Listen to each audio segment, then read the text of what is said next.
చిత్తూరు జిల్లా వి కోటలో ఆంధ్రజ్యోతి విలేకరి జగన్ హత్య కేసులో కీలక విషయాలను సిఐ సోమశేఖర్ రెడ్డి వెల్లడించారు. వ్యక్తిగత గొడవల నేపథ్యంలోనే ఈ హత్య జరిగినట్లు తెలిపారు. గతంలో నమోదైన కేసుల కారణంగా నిందితుడు తమీంపై ఒక వర్గం దూరంగా ఉండగా అందుకు జగన్ కారణమన్న అనుమానంతో కక్ష పెంచుకున్నట్లు చెప్పారు. 2 సార్లు హత్యాయత్నం చేసి చివరకు ఏప్రిల్ 28న జగన్ హత్య చేసినట్లు విచారణలో తేలిందన్నారు.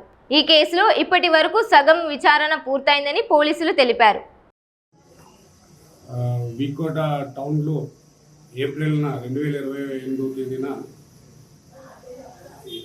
తేదీన మన ఆంధ్రజ్యోతి రిపోర్టర్ జగన్మోహన్ రెడ్డిని టౌన్లో చంపడం జరిగినది. తమీం అని సుబాన్ అని వాళ్ళ ఆ రోజు ఏంటంటే వాళ్ళు చంపిన తర్వాత బెంగళూరుకి వెళ్ళిపోవడం జరిగింది.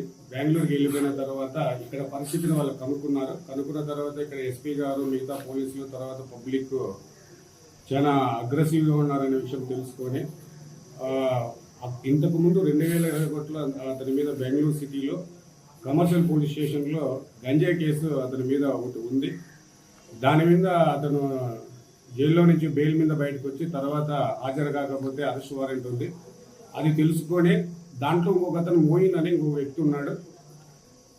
అది తెలుసుకొని ఆ కోర్టులో సరెండర్ అయ్యి ఆ మోయిన్ అనే వ్యక్తి ఇతనే సుబాన్ అని ఇతనే ఆల్రెడీ మోయిన్ అని కూడా పిలుస్తారనేసి వాళ్ళని కూడా కోర్టును కూడా తప్పుదోవ పట్టించి అక్కడ అతను సరెండర్ కావడం జరిగింది.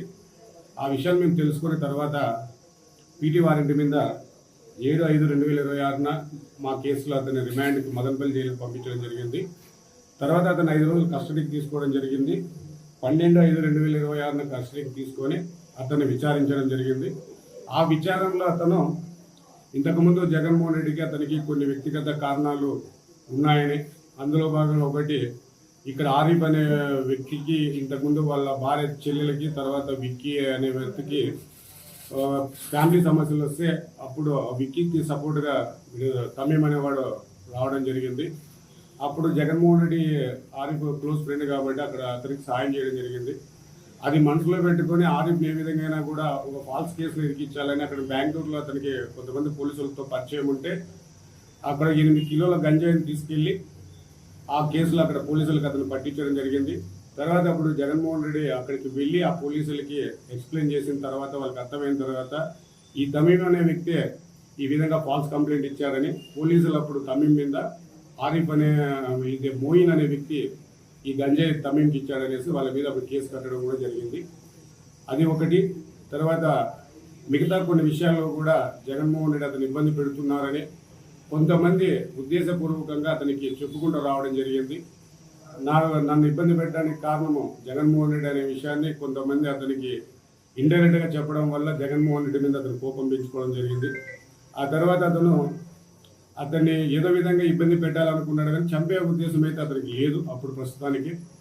ఆ తర్వాత అలా జరుగుతూ ఉంటే మళ్ళీ ఈ మధ్య కాలంలో కొంతమంది ఇక్కడ ఎవరైతే మామూలుగా సెటిల్మెంట్ చేసుకుంటుంటారో భూముల విషయాలు కావచ్చు, లేదంటే మ్యారేజ్ ఫ్యామిలీ సమస్యల విషయాలు చేసుకుంటుంటారో ఆ విషయాల్లో కూడా జగన్మోహన్ రెడ్డి అతని మంచి పరిచయాలు ఉండడం వలన పోలీస్ అధికారులతో కానీ రెవెన్యూ డిపార్ట్మెంట్లో కానీ అతను ఫ్రీగా వాళ్ళకి సర్వీస్ చేయడం వల్ల వాళ్ళకి కొద్దిగా ఇబ్బందిగా కలిగి అది కూడా వాళ్ళ పర్సనల్గా కొద్దిగా మంది తీసుకొని దాంట్లో ముఖ్యంగా శ్రీనివాసులు అనే బీఎస్పీ పార్టీకి సంబంధించిన శ్రీనివాసులు అనే వ్యక్తి అతను ఏదైతే జగన్మోహన్ రెడ్డి మీద ఇంతకుముందు వ్యక్తిగతంగా కోపం ఉందో దాన్ని ఉపయోగించుకొని దాన్ని అతనికి మళ్ళా తిరిగి ఈ విధంగా జరిగింది.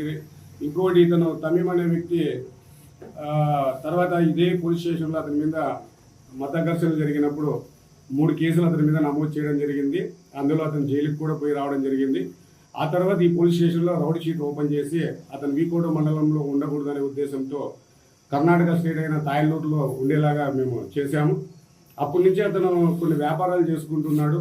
చికెన్ మటన్ వ్యాపారం కావచ్చు, గొర్రెల వ్యాపారం కావచ్చు, లేదంటే 2 వీలర్ సంబంధించిన కన్సల్టేషన్ ఇవన్నీ చేసుకుంటున్నాడు.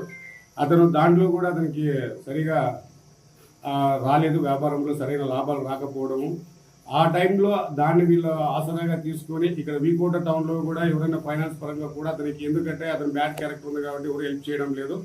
దాన్ని వీళ్ళు ఆసరాగా తీసుకొని దీనికి అంతా కారణము నీ మీద కేసులు పెట్టడము, దీనికి కారణం వెనక జగన్ నడిపించినాడని చెప్పడము, ఈ విధంగా కొంతమంది అతన్ని ఉపయోగించుకొని అతని తర్వాత మోటివేట్ చేసి మేము వెనకుంటాము, నువ్వు చెయ్యి, తర్వాత మేము చూసుకుంటామని చెప్పారు. అందులో ముఖ్యంగా శ్రీనివాసులు అనే వ్యక్తి పోయిన నెల 14వ తేదీన ఇంటి దగ్గర పిలిచి చెప్పినాడని, ఆ తర్వాత నువ్వు ప్లాన్ చేసుకొని నువ్వే చెయ్యి, మేము ఆ తర్వాత నువ్వు జైలుకి వెళ్ళిన తర్వాత మేమేమేం కళ్ళాన్ని మేము అరేంజ్ చేస్తామని చెప్పినారని, తర్వాత